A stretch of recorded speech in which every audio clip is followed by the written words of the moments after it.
저번 시간에는 복음서 전체 내용에 대해서 말씀을 전했죠. 복음은 무엇입니까? 복음은 흔히 쓰는 말, 복된 소식이라고 그랬죠. 그러니까 많은 사람들이 좋아할 만한 소식, 배고플 때 밥 먹으라 뭐 이런 얘기들이 쓰인다 그랬죠. 그런데 많은 사람들, 모든 사람들한테 복된 소식은 무엇이냐? 죄의 문제를 해결할 수 있는 누군가가 오는 거죠. 그것을 해결할 수 있는 유일한 사람이 바로 예수 그리스도. 예수 그리스도 자체가 복음이다. 죄 문제를 해결해 줄 수 있는 이 얘기를 나눴던 것 같습니다. 근데 오늘은 마태복음에 대해서 말씀을 나누고자 하는데요. 여러분, 마태는 누굽니까?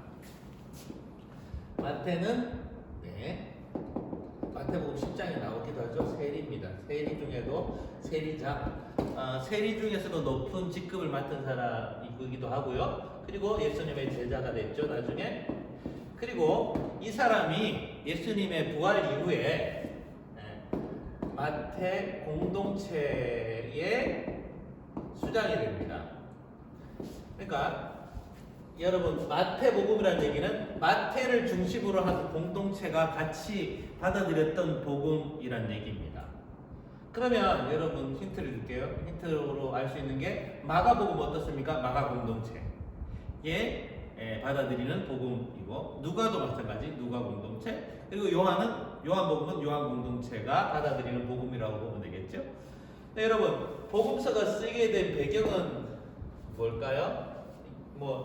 예수님에 대해서 알려주는 책이 복음서라는 건 알겠죠?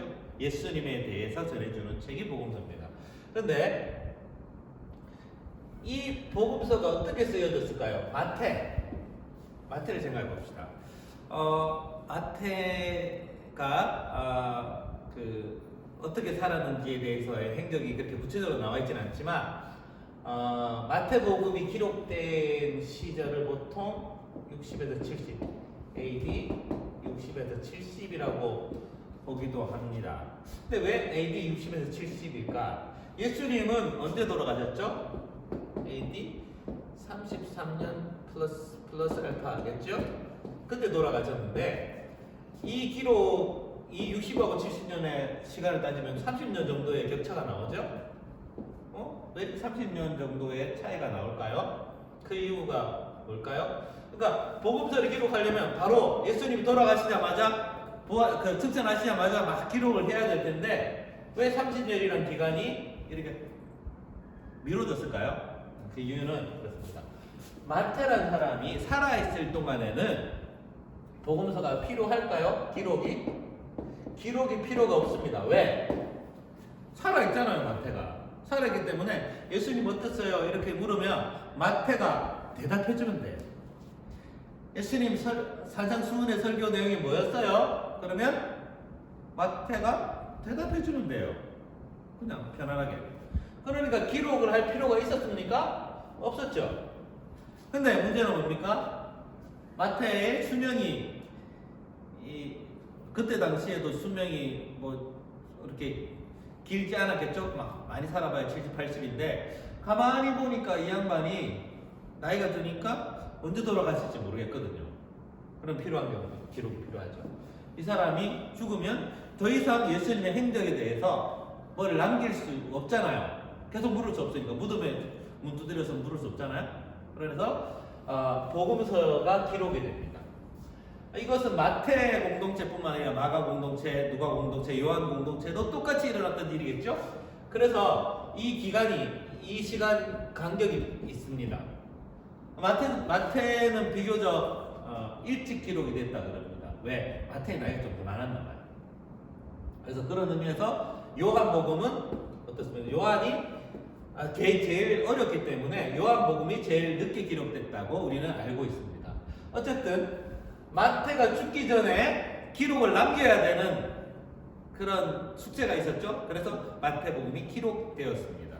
그러니까 마태가 보았던 예수님의 행적, 그리고 예수님이 주셨던 교훈에 대해서 기록된 책이 바로 마태복음이 됩니다. 아시겠죠? 기록의 목적을 아시겠죠? 그럼 두 번째, 마태복음을 기록되면 그 마태복음을 받아들이는 사람들이 어떤 사람이었느냐가 중요하겠죠. 그 사람들은 보통 유대인들이었습니다. 이 얘기는 마태복음을 다루면서 계속 얘기할 텐데요. 유대인들 그러니까 마태 공동체의 대부분이 유대인들이었습니다. 그래서 유대인들만이 알아들을 수 있는 용어들이 마태복음에 굉장히 많이 나와요. 그래서 마태복음에 있는 대부분의 내용들은 유대인들, 그러니까 구약 성경을 잘 이해하고 율법을 잘 이해한 사람들이 빨리 알아들을 수 있는 내용들이 많이 나와 있습니다. 특히 산상수훈 같은 경우에는 유대 공동체 사람들이 빨리 알아들어요. 구약 성경이라고 좀 들어본 사람들은 저 말이 그 말이구나. 그래서 알아듣기 쉽습니다. 마태복음 5장에서 7장으로 나오는 이 산상수훈의 내용들은 대체로 그런 내용입니다. 대체로 유대인들, 율법을 잘 아는 유대인들이 잘 알아듣게끔 이렇게 내용들이 기록되어 있습니다. 그리고 또 그 이유 중에 하나가 첫 번째 1장에 나오는 그 내용을 보면 알 수 있죠. 1장에 뭐가 나옵니까? 1장에 계보, 족보가 나오죠. 족보가 나온다는 얘기는 이 유대인들에게 예수님을 소개할 때 가장 좋은 방법입니다.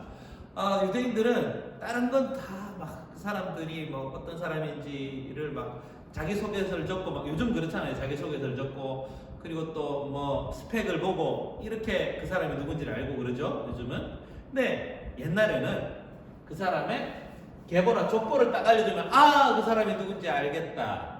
이렇게 딱 판단할 수 있는 겁니다. 그래서 예수님을 소개하는 방법을 계보, 족보를 보여주는 걸로 확실하게 소개를 하죠. 그러니까 마태는 유대인 공동체의 예수님을 확실하게 소개했습니다. 족보를 이렇게 보여주는 방법으로. 그리고 또 율법을 이렇게 보여줌으로써 유대인 공동체의 예수님을 아주 잘 소개합니다. 그래서 마태복음이 유대인들을 대상으로 했던 책인 것이 여러 군데에 드러나 있습니다. 앞으로 마태복음을 공부하다 보면 이런 얘기들이 계속 나옵니다.